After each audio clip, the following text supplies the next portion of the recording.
घर में माँ बाप 2 वक्त की रोटी के लिए परेशान है और बच्चा क्या कर रहा है, मोबाइल फोन सामने रखकर टिकटॉकर्स देख रहा है। घर में माँ बाप इस वजह से परेशान है कि बहन बेटी की शादी कैसे करें, और भाई साहब क्या कर रहे हैं, मोबाइलों पे मुजरे देखने में मसरूफ है। फनी क्लिप्स व्लॉगिंग देख देख के अपनी बतीसियां निकाल रहे हैं, अपने आप को धोखे दे। घर में माँ बाप परेशान है कि आटा खत्म हो गया है, चीनी खत्म होगी, और इन सोचों और इन फिक्रों ने उन्हें मेंटली डिस्टर्ब करके रखा हुआ है। जबकि उसी घर का नौजवान बेटा टिकटॉक पर लड़कियां देख रहा है या सोशल मीडिया पे एक बहुत बड़ा बदमाश बना हुआ है जो लोगों को माँ बहन एक कर दूंगा की धमकियां दे रहा है।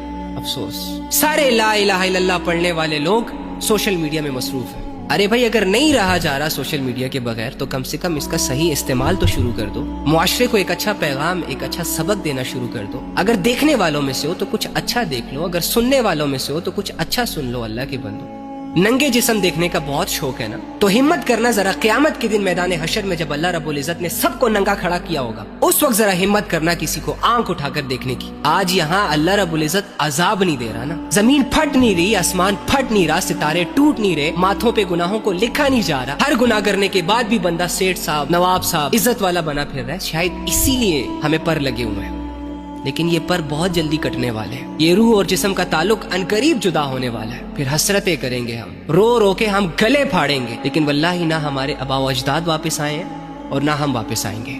कुछ होश कर लो। एक मोबाइल फोन की वजह से तुम इबादतों को कंसंट्रेट नहीं कर पा रहे। एक मोबाइल फोन की वजह से तुमने 1000 लोगों को पहचाना, 1000 लोगों को देखा, लेकिन दूसरी जानिब एक अकेला रब तुझसे रोजाना इग्नोर हुआ। इस मोबाइल की वजह से तेरा कैरियर खराब, इस मोबाइल की वजह से तेरी आखिरत खराब, इस मोबाइल की वजह से तेरा और अल्लाह का ताल्लुक खराब, और स्टिल तू इसे दिल से लगाए बैठा है, स्टिल तू इसका गलत इस्तेमाल कर रहा है। तो याद रख, फिर एक दिन ऐसे ही हाथ में मोबाइल पकड़ा होगा, किसी का नाच गाना देख रहा होगा, किसी को कमेंट कर रहे होगे, किसी के जोक पे हंस रहे होगे, और ऊपर आसमान के दरवाजे तेरे लिए खुल चुके होंगे। वहाँ से देखेगा तू अपनी आंखों से कि फरिश्ते तुझे ले जाने आ रहे हैं। अल्लाह के बंदो, प्यार से बातें तुम लोगों को समझ ही नहीं आ रही, जिंदगियां बर्बाद हो रही है तुम लोगों की, और स्टिल हंस रहे हो। सारा दिन गुजर जाता है, कुरान नहीं उठाते हम, सारा दिन गुजर जाता है, एक वक्त की नमाज प्रॉपर तरीके से नहीं पढ़ पाते हम, सारा दिन गुजर जाता है, ये सोच नहीं सोचते कि यार मैं अपनी आखिरत के लिए क्या करूं, मैं अपने दीन की निफास के लिए क्या करूं, और उन बेगैरतों को देखते हुए अपनी जिंदगियां गुजार रहे हो, जिन्हें ना अपनी इज्जत की परवाह है ना तुम लोगों की इज्जत की परवाह है। उन निकम्मों को देखते रहते हो सारा दिन कि जिनको ना अपने वक्त की कदर है और ना आपके वक्त की कदर है। उन बेहया लोगों को देखते रहते हो सारी उम्र कि जिनका हलाल हराम जायज नाजायज से कोई ताल्लुक ही नहीं है। बर्बाद लोगों को कामयाब समझकर उनके पीछे चल रहे हो। बहुत अट्रैक्टिव लगते हैं तुम लोगों को ये लोग। खुदा के बंदो, अपने आप को बचाओ, अपनी नस्लों को बचाओ, अपनी आखिरत को बचाओ। एक दफा मर गए ना तो ये सारे मजे, ये नफ्स और हवस के सारे तमाशे और ये सारी एंजॉयमेंट आपको बहुत फीकी फीकी लगेंगी। अपने लिए कैसी मौत पसंद करोगे? मस्जिद में, नमाज में, सजदों में, कुरान पढ़ते हुए, अल्लाह के दीन में, अल्लाह के रास्ते पे चलते हुए, या फिर हराम कमाते हुए, हराम देखते हुए, जिना करते, झूठ बोलते, बेहयाइयों को देखते देखते मरना चाहते हो? कैसे मरना चाहते हो भाई? तो जैसे मरना चाहते हो ना, वैसी जिंदगी भी गुजारो।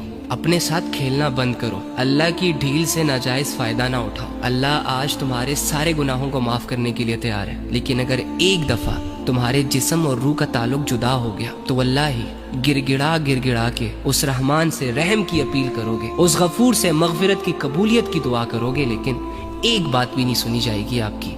अल्लाह की मोहब्बतों को समझो। अगर अल्लाह रब्बुल इज्जत ने इस दुनिया को धोखा कहा है तो इसे धोखा समझो, इससे दिल नहीं लगाओ। अगर अल्लाह रब्बुल इज्जत ने आखिरत को तुम्हारे लिए जिंदगी गुजारने की एक बेहतरीन जगह करार दी है तो यकीन करो और आखिरत के लिए मेहनतें करो।